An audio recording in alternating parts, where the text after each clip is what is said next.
wanted to ask the same question of Soon-Hoon.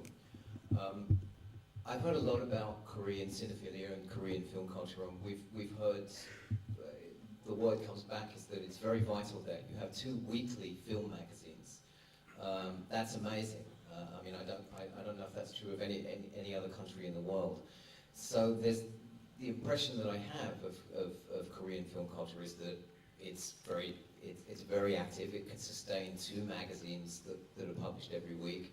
It must be a very different kind of scene to the kind of cinephile film culture scene that we have in the West. I wonder if you could talk about that context and whether, again, there is any question here of a sense of crisis, and if so, where that's located. Oh yes, I got the email from the editor of Cine 21 just yesterday and today about this topic because I asked some questions about it. Can you hear me? And he said that the Cine 21 and other media are in crisis in terms of film criticism and in its reception. But there seems a little bit difference between the Western film culture and the Korean situation because it's more serious in Korea in some sense because we don't have such strong cinephilic film culture for a long time. The kind of the Korean cinema boom emerged after 1995 or so. And at the time, Cine 21 was founded, and another monthly magazine called Kino was founded that declared that would be like a Korean quality cinema, which finally failed after 7 years. 7 years later. And then Busan Film Festival was launched at the time too. So these 3 kind of cultural or kind of cinephilic environments were the basis for the new film culture in Korea. But the problem of these today is like that. It's not about the established critics versus new cinephilic bloggers, so much as about criticism itself versus the masses who don't actually need criticism to pick out a film, for spending a weekend. So they think that the criticism should be just informative as a brief guideline for their choice of films, rather than to get a lot of serious information. And they don't want to suffer from any headache reading serious film critic that deals with the film history or filmography of the director or something like that. And then briefly, it's like that.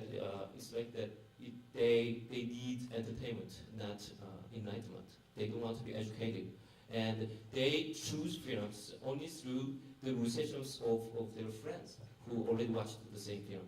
They don't really assess kind of the print culture in terms of film criticism, and they just see a lot of brief comments on a film on the web or websites.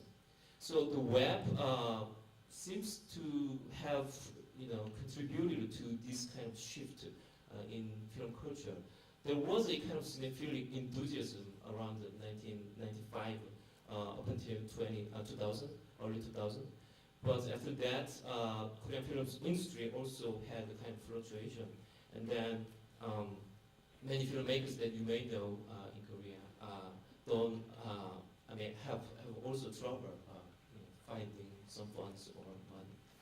And all of these situations are kind of getting worse and worse because the web, the internet, which is just especially very amorphous and temporary, ephemeral, and decentered and decentralized in terms of its organization,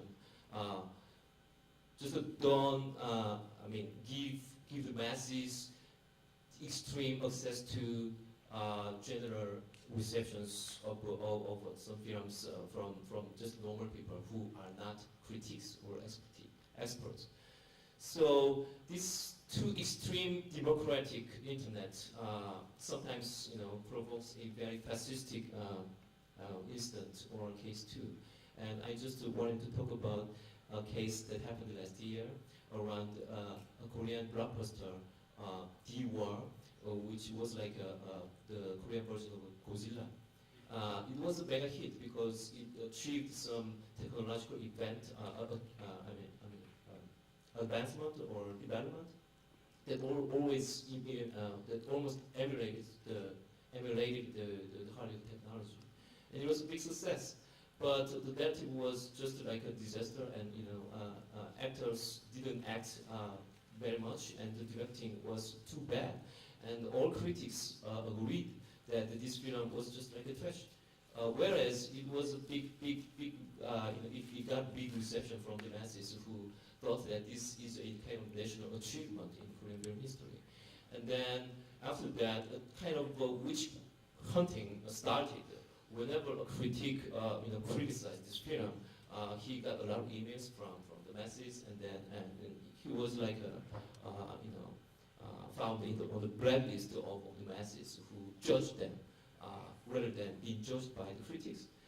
And then this incident seems to indicate the kind of emotional nationalism in Korean film history, which is combined to kind of endless enthusiasm for Hollywood blockbuster or entertainment, which also accompanies a kind of extreme antagonism against criticism in general. And this is a kind of a bad case in terms of film criticism and its crisis. But on the other side, I was just be brief about kind of the other facet. The director, the editor of Cine 21, also told me a story that happened this year when Johnny To's new films were released in Korea. Actually, there were no serious critics who dived into his filmography, whereas some bloggers, which were also actively engaged in the blog system of Cine 21, offered a lot of information about the filmmaker, and then finally the editor just offered some space, in the print culture for them to write some articles or some serious criticism about Johnny To. So he said that it was like a happy mutual interdependence between all print culture and online blogs. But this blog sphere seems a little bit still relatively weak compared to the general tendency of the masses towards kind of or against the criticism or serious criticism.